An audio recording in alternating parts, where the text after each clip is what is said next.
Continuing, I don't like to be lied to, man. And that was the point about me growing up, not to ever believe a lie on this planet, let alone where I lived, or it didn't even matter. Like, a lie was not gonna get past me. Like, I was gonna investigate to the fullest until you gave it up. Like, man, nah, I ain't gonna, man, that's just how it was. And yes, even today, like right now, somebody could come and kill me, and I just be like, dang, I almost exposed myself. But, you know, I, I just roll with the flow. That's why I was like, when I grew up, I wasn't trying to, really come against the police, and I wasn't trying to join up with my people. I was just a messed up kid. I was just like, this shit don't make no sense. How the fuck they gonna take you from your family and give you to another family? I'm like, that doesn't make anybody sense.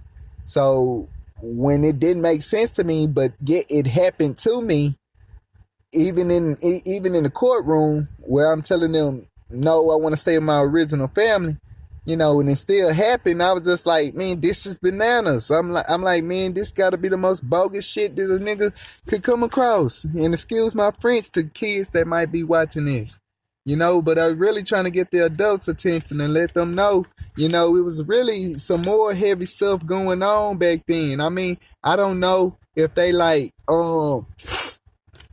in that era, people should be quiet and don't come forth. I don't know what they're saying. I don't know. All I'm saying is that when Wikipedia and other sites and other people know all across the world that DJ Screw came out with this, then that's when I'm like, man, hold up. I'm it's fun because it's like, oh, Sharon, you're playing with fire. I'm like, what you mean I'm playing with fire? I remember the day that Screw put me out. He put me out. All because I wouldn't shut up. And everybody know that that's 9 times out of 10 what will happen if a little kid got on your nerves. You gonna either want that little kid to get away from you, or you gonna end up doing something to that kid, man. Come on now. We can just call a spade a spade. You ain't gonna let them stay. You ain't gonna let him or her stay around you. That's what I do know. You go like, man, this kid been nagging in the corner. I didn't punish them. I didn't gave him a whooping. I don't know what's wrong with him. You had to even turn to the Lord. Lord, what's wrong with him, Lord? And it's like turned into a can't get right situation. So when it turned into a can't get right situation, it's kind of like I lost my position. And then it's like, how could I lose a position that I invented, that I created and whatnot? But, even then, after I did say it the first time, but without the recorder, and the recorder I'm on right now, When I said that, it was like you had the copyright, Sharon. And of course, a little kid can't copyright crap. So this dude being pretty much over the age of 15 already, he got more bragging rights already than I do, because he had more practice. He had, that's why I'm like, I'm not taking the DJ part away from him. I'm just saying, you're not the first so-called DJ or rapper here in Houston, Texas. It's Sharon Lee Earl James, formerly known as Sharon BB Davis, or you could say Sharon BB King.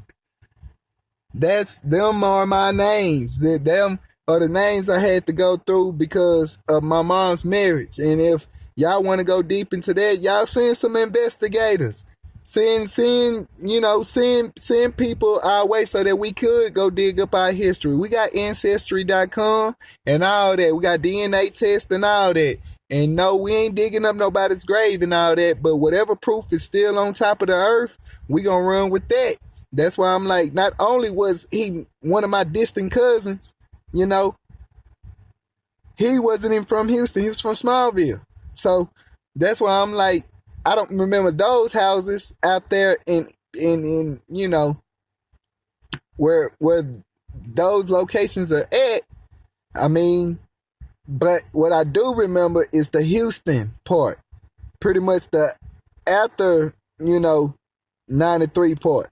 Like probably when he was finna get ready to turn, when DJ Screw was finna get ready to turn 18, and I was just finna get ready to pretty much turn 6. And I'm like, man, I made a beating on the chest for a beat or whatnot. And like I started beatboxing. I started doing all of that pretty much when I was 3. Soon as I turned 3, like I was coming out of the age of 2. So I was heading like I was just about 3, but I had just turned 3 when I started doing it. And I learned it from the Dr. Seuss books and from people like James Brown and of course B.B. King.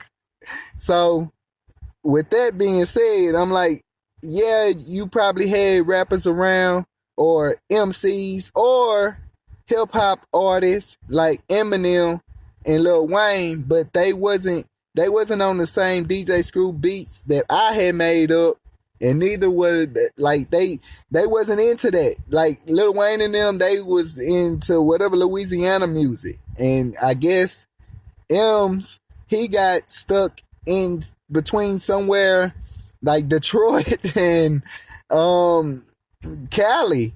I mean, that's how we knew when we was little. We wasn't really trying to follow them, but it's like we had no choice because the media was releasing them. So anytime something was released, we was the type to like to get it first. Yes, we had money because of the drugs and whatnot. So whether I was being adopted or not, like even the lady who adopted me, she had 10 kids, 5 boys, 5 girls. And yeah, I gotta pretty much stop this and start over. I guess I'm going into part 3.